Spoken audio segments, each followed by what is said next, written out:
Omega 3 fatty acids ఉండేటువంటి ఏవైనా nuts కానీ, వాల్నట్స్ కానీ, లేకపోతే ఫిష్ కానీ, ఎగ్ కానీ ఇలాంటి ఉండే పదార్థాలు పుష్కలంగా తీసుకుంటే బ్రెయిన్ తాలూకా పెరుగుదలకి, బ్రెయిన్ తాలూకా గ్రోత్కి అది దోహదకారి జరుగుతూ ఉంటుంది. ఇది 9 సంవత్సరాల నుంచి. ఇప్పుడు 9 నుంచి 32కి వద్దాం. 9 నుండి 30 అంటే ఏమవుతుంది, వైట్ మ్యాటర్ ఏదైతే ఉందో, తెల్లటి పదార్థం లోపల ఉందో బ్రెయిన్ పదార్థం పెరుగుదల చాలా పీక్ వస్తూ ఉంటుంది. కానీ ఆ టైంలోనే చెల్లి ఇబ్బంది ఉంది కూడా. ఆ టైంలో ఏమిటి, కొత్త కొత్త మిత్రులు వస్తారు, ఎక్కడైనా చదువు కోసం ఇంకా కొంత ప్రాంతాలకు వెళ్తారు, ఎవరిని నిందించే ప్రయత్నం కాకపోయినా మద్యం సేవించడం కానీ, పొగ త్రాగడం కానీ వచ్చేటువంటి అలవాట్లు ఆ సమయమే. ఈ టైంలోనే రిలేషన్షిప్ మొదలవుతుంది. అదే కాకుండా దీనివలన ఏమిటి, డిప్రెషన్ కానీ, యాంగ్జైటీ కానీ లోను కావడం, ఇలాంటి ఇబ్బందులను ఉండేటువంటి ఆ ప్రాంతం, ఆ ఏజ్. నిజానికి 32 తాలూకా ఆ ప్రాంతం ఇంకేమిటి గొప్పతనం అంటే మల్టీ టాస్కింగ్. అంటే వాళ్ళు ఏదైనా తను ప్రూవ్ చేసుకోనటువంటి, ఎవరైతే ఈ ఇబ్బందులకు గురి కాని వాళ్ళు, బానిస కాని వాళ్ళు చాలా మంచి ప్రగతి చెందుతారట. అంటే వాళ్ళకి నన్ను ప్రూవ్ చేసుకోవాలి అనేటువంటి ఒక గొప్ప ఆలోచన ఉంటుంది వాళ్ళు. సో మల్టీ టాస్కింగ్ అంటే మీతో మాట్లాడుతుంటారు, ఇక్కడ ల్యాప్టాప్ చూస్తారు, ఇక్కడ ఐప్యాడ్ చూస్తారు, ఇంకా ఎన్నో చేయగలిగిన సామర్థ్యం ఉంది, ఆ బ్రెయిన్కి అంత ఉంది అక్కడ. అది 32 వరకు. ఇప్పుడు 33 నుంచి 66 వద్దాం. ఒక మనిషి జీవితంలో ఇంత పెద్ద గ్యాప్ పీరియడ్ చూసుకుంటే ఇదే మధ్య వయసు అంటారు. ఇది హైయెస్ట్ పీక్ ఎఫిషియన్సీ. ఒక వ్యక్తి ఇంజనీర్ కానీ, డాక్టర్ కానీ, ఎవరైనా, లేకపోతే మీలాగా యాంకర్ కానీ, ఎంటర్టైన్మెంట్ రంగంలో కానీ జీవితంలో టాప్ రీచ్ అయ్యేటువంటి అవకాశం ఉండే సమయం ఇది. 33 to 66 ఈ పీరియడ్ అంటే 33 సంవత్సరాలు కదండి, చాలా లాంగ్ పీరియడ్, మోస్ట్ ఇంపార్టెంట్, చాలా స్టెబిలైజ్ స్ట్రాంగ్ పీరియడ్ ఇది. ఈ టైంలో కానీ మీరు ఏ పొద్దులు ఎఫిషియన్సీ కానీ, లేకపోతే విశ్లేషణ, ఇవన్నీ నేర్చుకోవడం కానీ, మీరు ఉండేటువంటిది ఈ రూట్లో పందాలు మీరు పూర్తిగా పీక్ రీచ్ అవ్వడానికి కానీ, దానివలన మీ కుటుంబానికి కానీ ఇది కానీ ఆ టైంలో వచ్చేసరికి ఏదైతే ఆకతాయితనం ఉన్నటువంటి 32 సంవత్సరాలవి కొంచెం తగ్గి బాధ్యతలు వస్తాయట. అంతే కదా, ఇంతలోపల వివాహం జరుగుతుంది, ఒకలో 2 పిల్లలు కూడా పుడతారు. సో వాళ్ళని పెంచాల్సిన బాధ్యత ఉంటుంది. ఈ బాధ్యత అన్నది ఎక్కువ ఉంటుంది ఆ టైంలో. కానీ దానివల్ల ఏంటి, జీవితం అంతా కెరియర్ మీద కెరియర్ ఓరియంటెడ్ అయిపోతారు. దానివల్ల వచ్చే ఇబ్బందులు ఏంటండి, హైపర్ టెన్షన్, ఊబకాయం, కదలలేక ఉండడం, సెడెంటరీ లైఫ్ స్టైల్ అయిపోతుంది.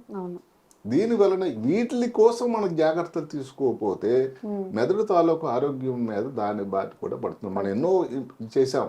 డిమెన్షియా రావడానికి ఒక కారణం మాటకి బ్లడ్ ప్రెషర్ అంటాం, డిమెన్షియా రావడానికి కారణం ఒకటి డయాబెటీస్ అంటాం, లేకపోతే ఏదైతే ఉందో ఈ ఊబకాయం వల్ల కూడా ఇబ్బంది వస్తుంది, ఫ్యాటీ పదార్థాలు తీసుకోవడం వల్ల కూడా ఉంటుంది. ఇవన్నీ కూడా ఉండాలంటే వాళ్ళు చాలా జాగ్రత్తగా ఈ టైంలో ఇలాంటి వాటికి లోను కాకుండా ఉండాల్సినటువంటి ముఖ్యమైనటువంటి జాగ్రత్తలు తీసుకోకపోతే ఏదైతే వాళ్ళ కుటుంబం కోసం ఇంకా 10 కాలాల పాటు ఇబ్బందికి లేకుండా ఉండాలని ఏదైతే ఉందో, ఇప్పుడు ఈ టైంలోనే కానీ ఎవరికైనా స్ట్రోకులు ఇలాంటి వచ్చే కొద్ది సమయంలోనే ఎక్కువ.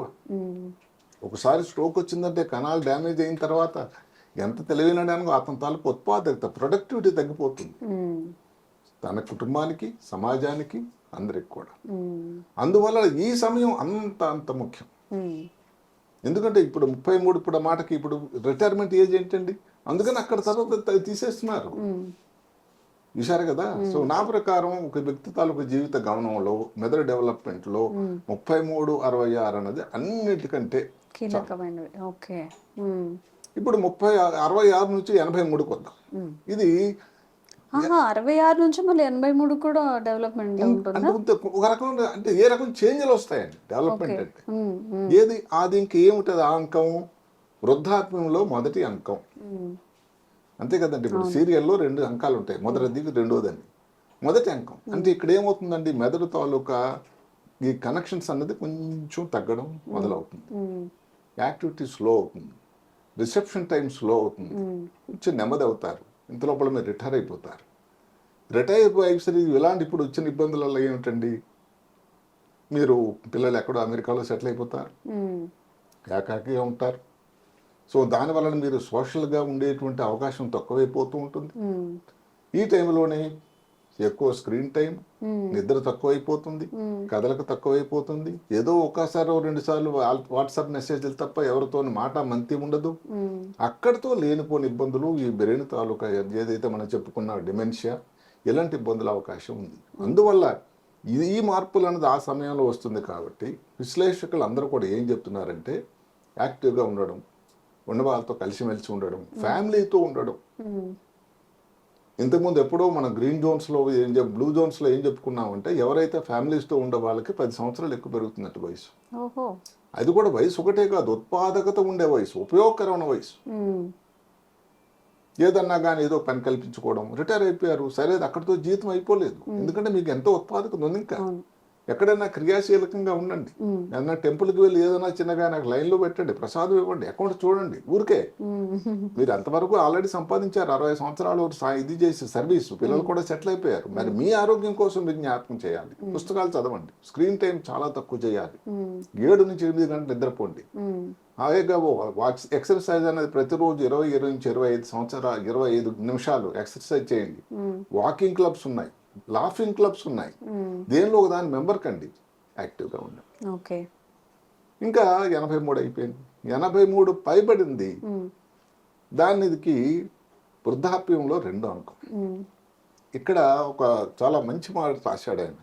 అంటే మిగిలి ఉన్న దాన్ని మనం ఇంక దాన్ని పదిలపరుచుకోవాలి అని, whatever left out be careful అని. అంటే ఏంటంటే ఆల్రెడీ దాని వాళ్ళకి ఇబ్బందులు మొదలైనాయి కదా. ఇక్కడ ఏమవుతాయండి, కనెక్షన్స్ అన్నది ఫ్రాగ్మెంట్ అయిపోతాయి, ముక్కలు చిన్న భిన్నం ఛిద్రం అయిపోతాయట, ఫ్రెజైల్ అయిపోతాయి, వీక్ అయిపోతాయి, పడిపోవడం లాంటివి ఎక్కువ జరుగుతూ ఉంటాయి. తర్వాత ఏదైతే మర్చిపోవడం కానీ, ఇంకొకరి మీద డిపెండెన్సీ, ఇలాంటివి ఎక్కువ అవుతాయి.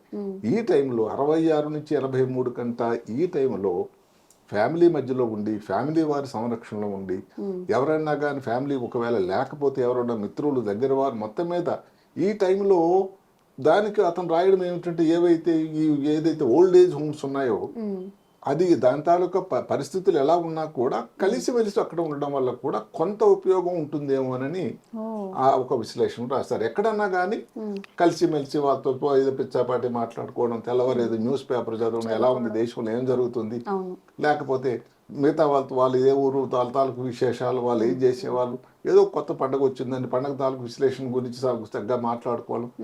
అంటే ఏమిటి, భగవంతుడు ఆరోగ్యం ఇచ్చి ఉన్నంత వరకు కూడా ఎవరి మీద డిపెండెన్స్ లేకుండా చక్కగా మీరు ఆరోగ్యంగా ఉండడానికి, మెదడు తాలూకు ఆరోగ్యం ముఖ్యంగా ఉండడానికి ఇవన్నీ చేస్తూ ఉంటే 83 పైబడి కూడా మనకి ఈ మధ్యన వింటూ ఉన్నాం. 90 సంవత్సరాలు అయిందండి, 96 సంవత్సరాలు అయింది, ఇప్పుడు ఇంకా యాక్టివ్గా ఉన్నారని. నిన్నే ఎవరో చెప్తున్నారు, మా నాన్నగారు ఇవాళ ఉదయమే, మా నాన్నగారు వయసు 96, మా అమ్మగారు వయసు 90 అని చెప్పారు. వాళ్ళిద్దరు పడిపోతున్నారంటే నాకు ఫోన్ చేశాడు ఆయన. పడిపోతుంటే ఈ వీడియో చూపించాను నేను, పడిపోకుండా ఉంటే ప్రమాదం డాక్టర్ గారు చేశారు వీడియో అని వాళ్ళు చాలా సంతోషించారని ఈయన సంతోషపడుతూ ఆ వీడియో గురించి నాకు ఫోన్ చేశారు. అంటే అర్థం ఏంటంటే భారతీయులు ఈ మధ్య కాలంలో ఇప్పుడు గత కొన్ని సంవత్సరాల నుంచి కూడా ఆయుష్ ప్రమాణం పెరిగింది, ఆరోగ్య పరిస్థితులు పెరిగాయి, వ్యాక్సిన్లు వచ్చాయి, మందులు వచ్చాయి, చిన్న ఇబ్బందులు వచ్చినట్టు దాన్ని ఎదురు చేసుకుంటున్నారు, క్యాట్రాక్ట్ ఆపరేషన్లు అవుతున్నాయి, నీ జాయింట్ ఆపరేషన్లు అవుతున్నాయి, పన్ను ఏదైనా ప్రాబ్లం ఉంటే తీసేస్తున్నారు. అంటే ఆరోగ్యం తాలూకా ఇబ్బందులు అన్నది అప్పటికప్పుడు అనుగుణంగా వైద్యం చేయటం వల్ల తొందరగా రికవర్ అవుతున్నారు. కాబట్టి ఇలాంటి బ్రెయిన్ హెల్త్, మెదడు హెల్త్ గురించి ఇబ్బందులు రాకుండా ఈ 83 తర్వాత కూడా యాక్టివ్ ఉండేదానికి ప్రతి వ్యక్తి కూడా తనంతట తాను ఏమిటంటే తనకి ఏమి మంచిది అని ఆలోచన చేసి ఆ చర్యలు తీసుకోవాల్సినటువంటి అవసరం ఉంది. అందువల్ల ఈ 4 ఏవైతే ఉన్నాయో మార్పులు, మలుపులు, దాని వలన వచ్చేటువంటి 5 తరాలు, శకాలు, యుగాలు, దీని వలన బ్రెయిన్లో ఇన్ని మార్పులు వస్తున్నాయి సుమా. అదేదో సీదాసాదాగా అలా జరుగుతూ ఉందని అనుకోకండి. దానికి అనుగుణంగా మా మార్పులు తీసుకున్నట్టయితే ఉన్నంత కాలం యాక్టివ్గా ఉండడానికి ఆస్కారం ఉంటుంది. ఓకే ఓకే 66 వరకు, 66 తర్వాత కూడా చాలా మందిని చూస్తుంటారు ది ఏజ్ ఆఫ్ 80లో వాళ్ళు ఫౌండర్లు అయిపోతూ ఉంటారు, ఏదో ఒకటి లైఫ్లో అచీవ్ చేస్తూ ఉంటారు. అంటే వాళ్ళు తన తాలూకా జీవితాన్ని ఆ సమయంలో ఆ విషయాలు గ్రహించి ఈ సమయంలో స్లో అయినా కూడా దానికి అనుగుణంగా ఎక్కువ స్క్రీన్ టైం కాకుండా ప్రతిదానికి రాసుకొని చదువుకొని ఎక్కువగా చదువుకునేటట్టు ఈ టైంలో దానికి తాలూకా అవగాహన సంఖ్య ఎక్కువ పెరుగుతూ ఉంటుంది. అవును. ఇలా చేసిన దానికి అనుగుణంగా వాళ్ళు ఇంకా యాక్టివ్గా ఉండగలుగుతున్నారు. ఓకే. ఓకే. ఇప్పుడు ఎన్నిసార్లు నేను చెప్పాను, ఈ రోజు భారత ప్రధాని 75 వరకు వచ్చారు. ఏది అమెరికా అధ్యక్షుడు ఏదైతుందో 79, ఆయన రిటైర్ అయ్యేసరికి 82 సంవత్సరాలు అవుతుందట. ప్రపంచంలోనే అత్యంత ఆధునిక దేశం, భాగ్యవంతమైన దేశం అంటే అమెరికా. మరి ఆ ప్రెసిడెంట్ ఎందుకున్నారు? ఈ వయసే కానీ ఇబ్బందిగా అంటే మరి 82 వరకు ఆయన ఉంటాడే ప్రెసిడెంట్ గా. అందువల్ల ఏంటంటే వయసు అన్నది ఒక నంబరే. ఆ వయసు ఉన్న టైంలో ఆరోగ్యకరంగా ఎంత ప్రొడక్ట్ గా ఉత్పాదకం ఉండి సమాజానికి, తనకి, తన కుటుంబానికి ఉపయోగకరంగా ఉంటారన్నది ముఖ్యం. చాలా మంచిగా చెప్పారు sir. Thank you so much. నమస్కారం.